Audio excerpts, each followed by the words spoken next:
Okay, we're going to go over a few things here uh, for Silent Hunter 3.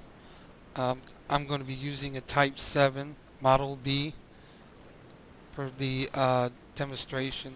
The first thing we're going to be starting off with is torpedoes. Now, torpedoes and their access points for, like, let's say surface firing is found here on the Oozle. The shortcut key for that is U. As you can see here, it shows your list of torpedoes to select from. You also can lock them. Shortcut key L also locks. Now, I don't know how to use this, and there are tutorials on YouTube that actually explain this. But for those who don't know how to use it, you can still use this. This makes a pretty good ID usage. You have the ship information that would be here, and how far it is from you, and plus how fast. So this is very important when tossing torpedoes, because not all torpedoes can match the speeds of ships going faster than 10 knots or better. So if you got a target at 20 knots and your torpedo speed is only, like, let's say 6 knots for the sake of it, you're never getting it. Now, shortcut O takes you to the observation periscope. Shortcut key insert erases it, and shortcut D delete brings it down. Now, if you use the control plus insert, it'll raise up automatically. Or you could use control and delete to bring it down automatically. This also goes for the attack periscope, except it uses the shortcut keys up, page, or page up, and page down, as well as using the control. Now, on these stations, the advanced users know how to use this. This basically is the book that tells you what kind of vessel it is to set all these settings to be found in here. I'm not going to get into that because there are great tutorials on YouTube that go over this, and I don't claim to know anything about that at all. I have a hard time trying to use it. Now, when the input is off and the weapons manager is running, the weapons officer is running all this, you can't change anything unless you shut this off. So if you're like me and you let the weapon officer handle all this, you can do other things. This is a tube selection that you can change, and pistol can be either impact or magnetic. So not only that, you can also adjust how deep this thing is going to travel. So now in the Slavo, all of these will go. Once you hit it, every single one of these will go out at once. Now if you choose for a single tube, only one of them will go. Now let's say you got a storm happening at sea, and your target locks and then it unlocks, and your target locks and then it pops off again. So it's all about the timing of firing this torpedo once it locks. Now, as you know, when you go through the firing sequence by hitting fire, the door is going to open first to be able to let the torpedo get out. Rohr 1, los! Torpedos abgefeuert!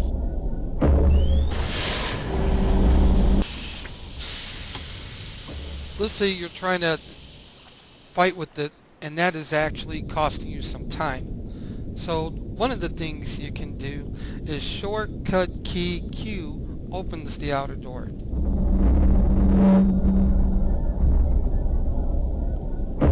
Now you're at the ready to go right out of the gate.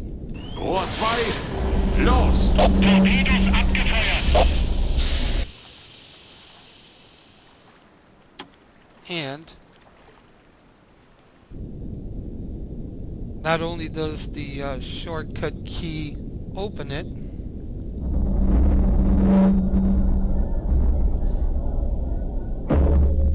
shortcut key W also close it. Let's say you change your mind.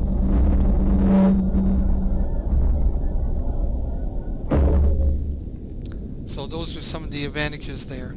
Plus, also make sure that you got plenty of people sitting in this bow, because it takes longer to load if you have less people, and if you don't have enough, it won't load at all. Now, in the sleigh bowl selection, Rohr 1 wird geladen.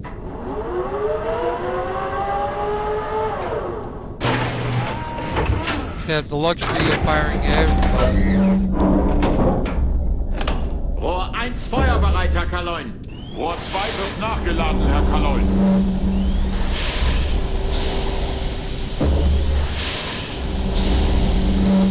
So as you can see, all available tubes win. Now if you go to the weapons icon over here, you'll see that weapons management. You can also access by short key I. Now this is set for auto loading, so what it'll do is it'll load whatever is in the reserves, whether you want that torpedo loaded or not, it'll be in here. So I usually have this unchecked, and I do this so that I can be able to decide what I want to put in and what I don't. You can also check your status of the torpedo's loading time and who's ready to go. So let's speed this up a bit.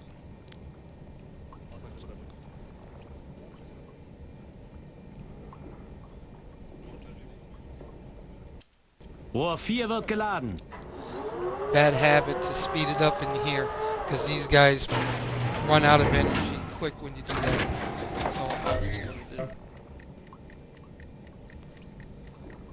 Okay, this is the damage control team or control center.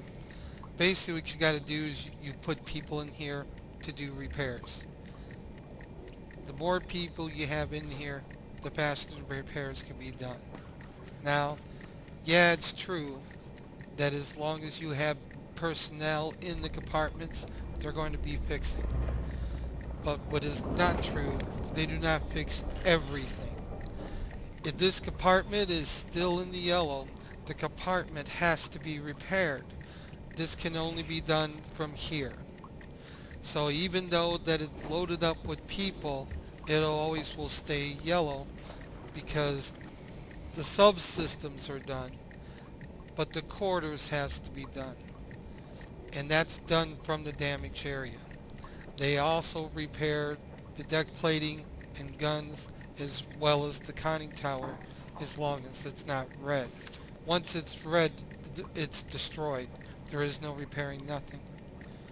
So therefore, when you receive damages to the sub, non-essential personnel place up here and then get them started to fix. See, it says stern quarters, no damage to repair. But if I clicked on it, there'd be a little wrench going and they'd be working on that. But so yeah, so even though you get people here, you still have to have people here to finalize the damage, to repair the damages.